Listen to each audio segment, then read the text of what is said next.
What's up and welcome, I am the one and only West Coast King, and welcome back to United States National Team Career, where last time I asked you if you wanted me to speed up this series at all. Some of you said yes, some of you said no. However, I've done the math. At the time of recording this episode, it is exactly 8 weeks to the day before FIFA 16 is released. 8 weeks times 2 episodes per week is 16 episodes. And the goal when I started this was to get through the 2022 World Cup. That's 7 years away. So we have 8 weeks to get through 7 years. There's just not enough time. We're going to have to drastically increase the pace at which we get through these games. So we're going to have to really pick up the pace in these episodes. So we're going to end up doing a lot of post-commentaries. I'm still going to live-comm some of the bigger games. Like today, we start off against Portugal. I'll live-comm that one. But where I'm not going to be able to show you every single set of friendlies, the team I pick, the formations I run, the squad I choose out of the people I pick. I mean, we're not going to have time for that. What I'm going to do is I'm going to record all of the episodes, all of the friendlies that I have coming up. And then I'll do post-commentaries giving you my thoughts and how the team played and what I was trying to do in those friendlies and just basically how it goes. But if we're going to get through the 2022 World Cup, like I said, we're going to have to really get going through these games. So let's get in and pick a team for this episode, or for this next set of friendlies against Portugal and Finland, and then we'll get in and play the Portugal game, and then after that we'll start with some post-commentaries. And here is the team I have chosen for the first set of friendlies against Portugal and Finland. You'll notice there are no wingers that I've called up today. I've changed the formation as well. We'll get into that in just a minute, but here are the players. It's going to be Nick Raimondo and Steve Clark as the keepers, Johnson, Yedlin, Beasler, Opara, Ream, Packwood, and Acosta as the defenders. In the midfield, it's going to be Wynn, Kitchen, Torres, Williams, Heinemann, Zelalem, Thompson, Gilles, Corona, and Swanson. And we are calling up our number one strikers, Dempsey, Johansson, Altidore, and Zardes. So here is the lineup and the formation we're going to be using in this episode. The reason for this is I want to try Altidore in a 2-striker formation with someone next to him to see how he plays. I also want to try Zardes and Dempsey together to see how they get along. But unfortunately, right now, the MLS playoffs are going on in this career mode, so I can't play Dempsey or Zardes right now. That'll have to wait till the Finland game. So for this game, it's going to be Johansson and Altidore up top, Thompson, Zelalem, Williams, and Heinemann in the midfield, with Yedlin, Opara, Beasler, and Johnson across the back, Nick Raimondo in goal.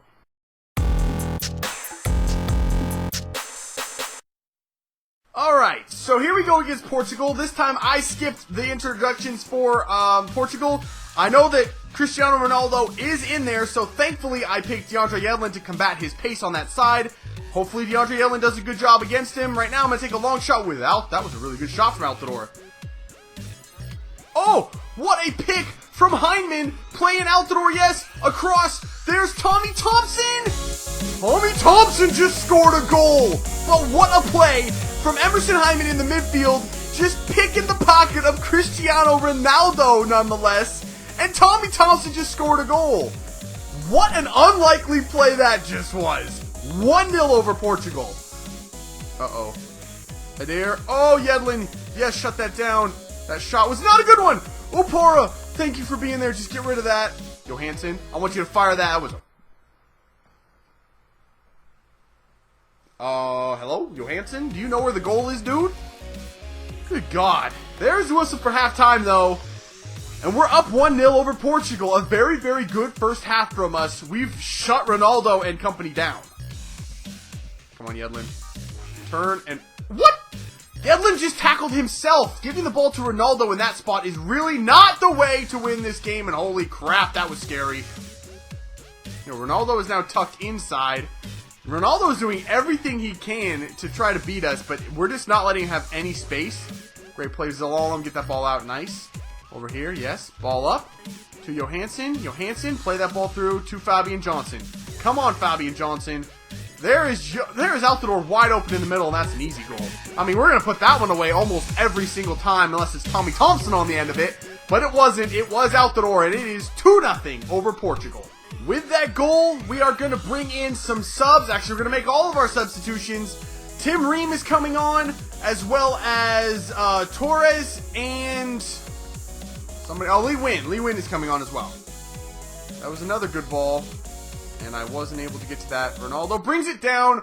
Good block. Beasler, get rid of it. Nicely done.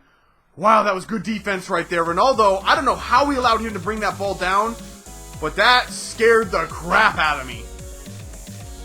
Oh, why? Why did I do that? Why? Great block from Tim Ream. Come on, guys. Play some deep. You just feel like they're going to get a goal right here. Oh, nuts. There it is. Oh, he hit the post. I just nicked the outside of the post and went wide. I thought they were going to get a goal right there.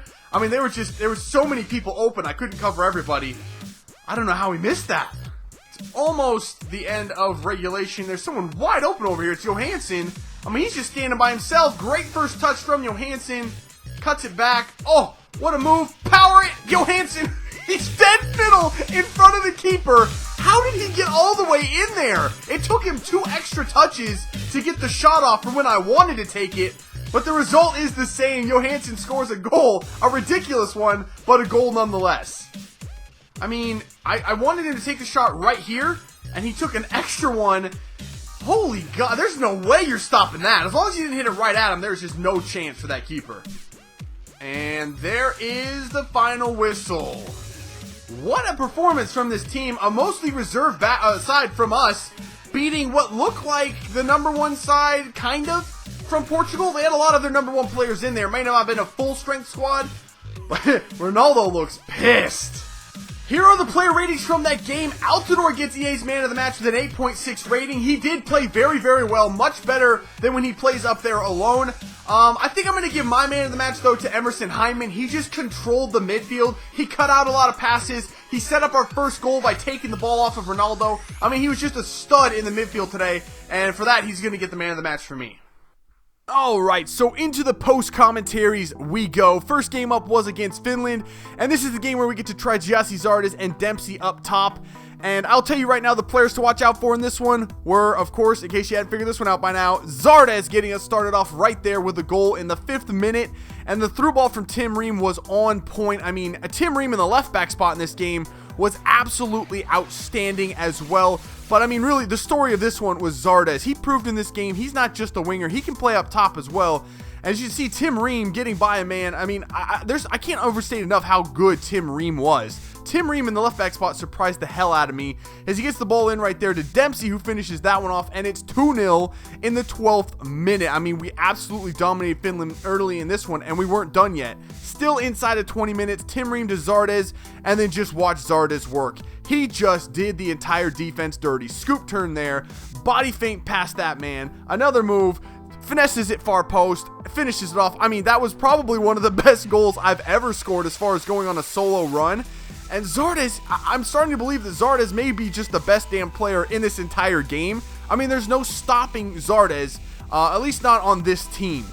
And we weren't done yet there either. We're going to get another goal right here. Midway through the second half, Zardes finishes off his hat trick as he toe pokes the ball over the goalkeeper, making it 4-0, and that is how this one would end as we come away with the 4-0 victory over a subpar Finland team. Player ratings for that one, no question. Zardes, 9.6, gets man of the match. Dempsey, next to Zardes, was very, very good, playing kind of the hold-up man to Zardes' pace man. And Tim Ream, again, in the left back spot, 9.1 for Tim Ream. Next game up was against Austria. Austria is a top 20 team ranked in the world. I don't know how much I would put into that. I would say Austria, I knew they weren't very good offensively. That's why I went with a 3 at the back for this set of friendlies. As you can see, Yedlin is going to play in there in the right mid spot. I brought Tim Ream back because I really liked the way he played. And I also brought in Graham Zusi for this set of friendlies. I had never called up, as you take a look at Austria's lineup, I'd never called up Graham Zusi before. And honestly, it's because I just didn't like Graham Zusi. I've played with him in the past. He hasn't been effective for me, so I never bothered calling him up to the national team in this career mode. But you know what? Right here, boom, Zusi. I mean, he shut me up right away. We were 37 minutes into the game. It did take me a bit of time to figure out how to play with a 3 at the back formation, but once I did, I mean, it was the Graham Zusi show. I mean, he scored right there off of a great ball from Gayao. Bobby Wood played Zusi in on that one, and he is brought down in the box for a penalty. It is going to be Zusi to take it. He is our best penalty taker in this squad. Buries it in the top corner. Great penalty. 2-0 shortly before halftime over Austria. And then midway through the second half, Yedlin plays in Agudelo, who tried to pass. It got blocked. He took a heavy touch, and then just a fluke, I would say, of a penalty Keeper went down to get the ball, whiffed on it, and took out Agudelo instead. But it's going to be Muzzy to step up and take this one for his hat trick. And he buries it again in the top corner. Muzzy is actually an incredible penalty taker. After that, however, with 20 minutes left, it's all Austria from here on out. Baumgartlinger gets the ball at the top of the box, turns and fires a slow roller that went through Ventura Alvarado's legs, as you'll see on the replay. It went through Alvarado's legs, through the hands of keeper Sean Johnson, and into the back of the net. I mean, I have no clue, I have no explanation for how that ball actually ended up in the back of the net, but you know what? As I say, they all count.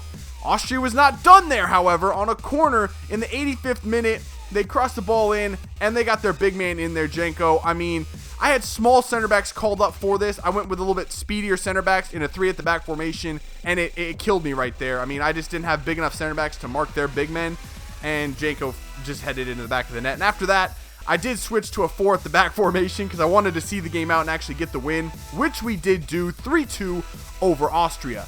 Player ratings for that one, I mean, again, there's no question. Graham Muzzy with a 9.1 was outstanding, and it's for that reason that he played so well that I actually gave him another chance in the next game, which I don't usually do in friendlies, sets of friendlies. I don't typically play players again in the next game, but I had to for Muzzy in this case. And we were playing Norway in this one. Again, Muzzy coming back in, playing in the same spot. Yedlin's going to play again in the same spot as well because I just want to keep trying him out in there. Rest of the team is rotated, however.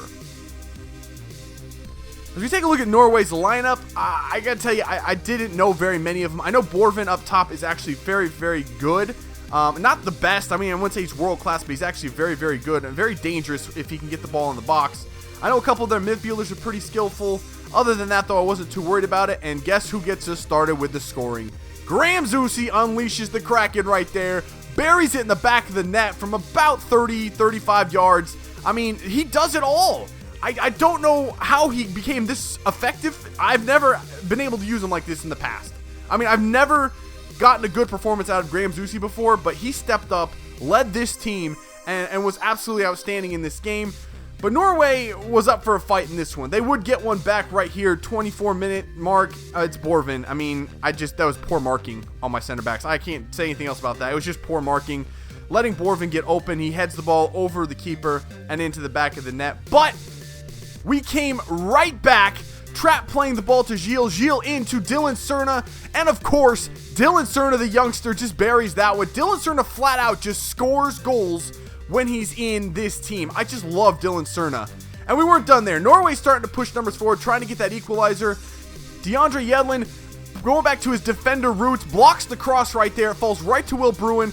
Bruin plays through Harry Shipp, and Shipp is off. It is a foot race. Shipp is trying to beat the defender, and then in the end, the defender just brings Harry Shipp down. It results in a straight red card for Norway. Unfortunately, that was not a penalty, but it did result in a red card. And look at that.